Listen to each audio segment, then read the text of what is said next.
Over the spring and summer of 1973, there had been a number of warning signs that the Egyptians and the Syrians were considering launching an attack.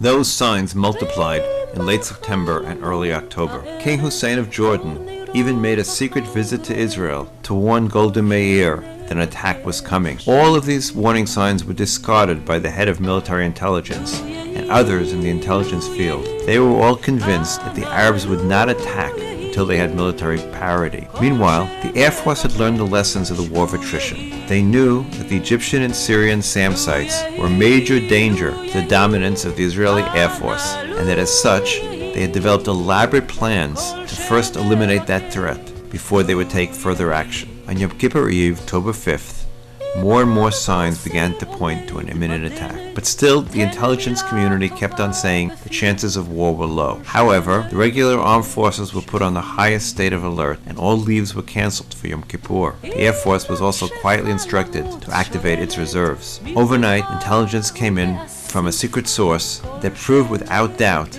that war was imminent. The expectation was war would begin at 5 p.m. An emergency cabinet meeting was held on the morning of Yom Kippur, and orders were given to activate the reserves. The Israeli Air Force requested permission to launch preemptive strike against Egyptian and Syrian forces. However, Golda Meir concluded that it was too risky, and that if Israel struck first, it would not be able to rely on the United States for emergency aid if and when that became necessary. At 2 p.m., a tremendous artillery barrage began against Israeli positions along the Suez Canal, known as the Bar-Lev Line. It was quickly followed by commando crossings, and those were followed by additional troops that were ferried across the canal. Those forces overwhelmed many of the small Israeli outposts along the canal. They had relied upon immediate reinforcement from a tank brigade that was nearby. However, as the tanks neared the canal, they were immediately disabled by Egyptian infantrymen carrying shoulder-launched missiles. The tank had met its match. Within a course of a few hours, most of the outposts along the canal were captured by the Egyptians. It was, however, the Syrian front that was most dangerous.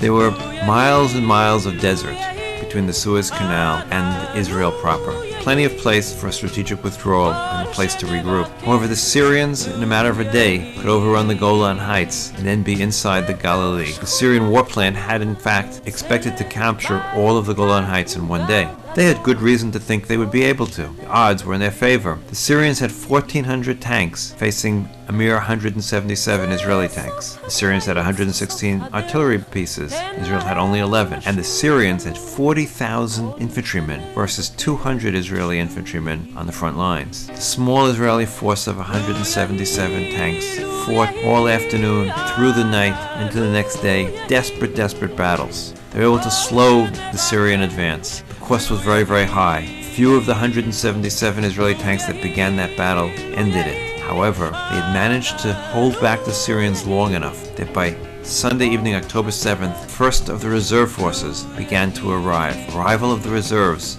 were enough to stem the Syrian flow and turn the battle. The Israeli forces were able to counterattack and regain all of the Golan Heights that had been lost. And soon, they went on to the offensive into Syria proper, advancing to Sasa, capturing the summit of Mount Hermon. On the Egyptian front, the first major Israeli counterattack, which took place on the third day of the war, was a total failure. Israel had hoped to quickly push the Egyptians off the east bank of the canal. However, after that defeat, it became clear that there was no quick solutions. The Israeli forces hunkered down in defensive positions and hoped to lure the Egyptians into a battle in the desert. On October 14th, the overconfident Egyptians did just that. In a major offensive operation, they headed for Israeli lines, but the Israeli tanks were waiting, and the Egyptians had moved beyond their air shield of SAM missiles.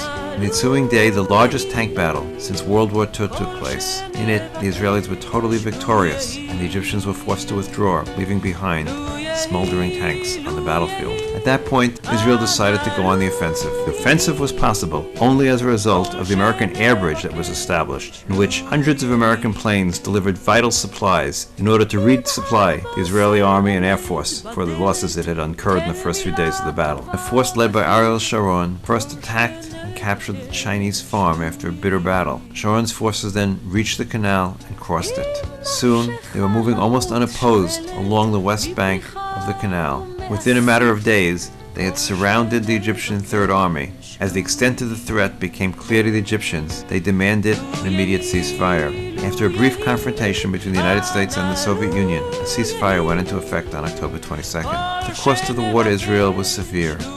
Over 2,000 Israelis were killed and 10,000 wounded. It was one of the most traumatic events in Israel's history.